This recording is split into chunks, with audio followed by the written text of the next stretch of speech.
decipher exactly what those guys were talking about? Can you put that in layman's terms as to whether they were talking about good news or bad news? Many different bullet points in there from everything going on through. The Inspector General is basically talking not so much about the TARP money, the money that's already gone out to the banks. Yeah. And this is the grand, everybody doesn't understand this. They think that the government wrote a check to these banks for nothing. It was like, here you go, guys, go play, go have fun.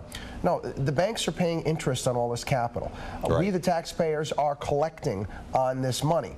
Now, what the Inspector General was talking about was this troubled asset program that Geithner came up with, where we, the taxpayers, are going to be leveraging up private institutions to step in and buy up a lot of these toxic assets across the board. Okay. And he came out and said, hey, this is, there's a lot of loopholes in this, and this could be ripe with fraud. That's what he was discussing, and that's where a lot of the contention was built about during his testimony today.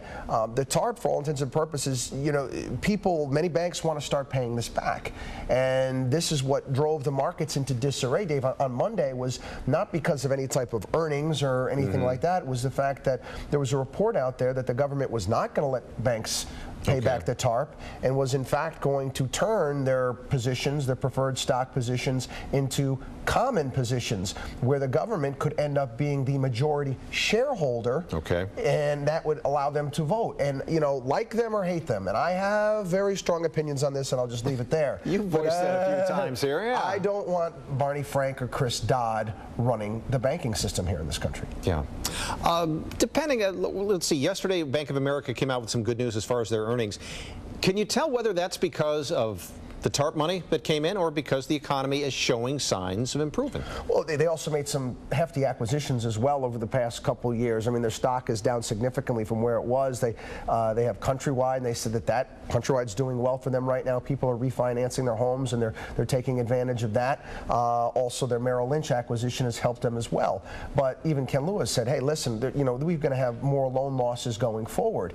I think a lot of investors right now are concerned that, we understand this here in Florida, but most people don't. The eye of the hurricane, has we gone through one part, and now is there a calm, and is it going to get worse again on the other side with commercial loan failures and things going forward? There's more things that we have to go through, and granted, things are getting better here and there, and the economy will recover. I think the problem right now is not so much what's happening in business and around the country, it's policy decisions out of Washington. Now, do you see evidence that the banks are loosening up and they have some of this money available? Is it coming out to the taxpayers? I refinanced my loan, and this past week I counted 10 credit card applications in the mail. So obviously they're lending money.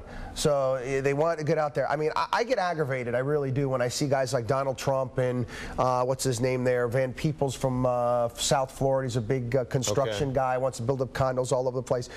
Going on rant and raving, banks aren't lending, the banks aren't lending. No, maybe they're just not lending to you.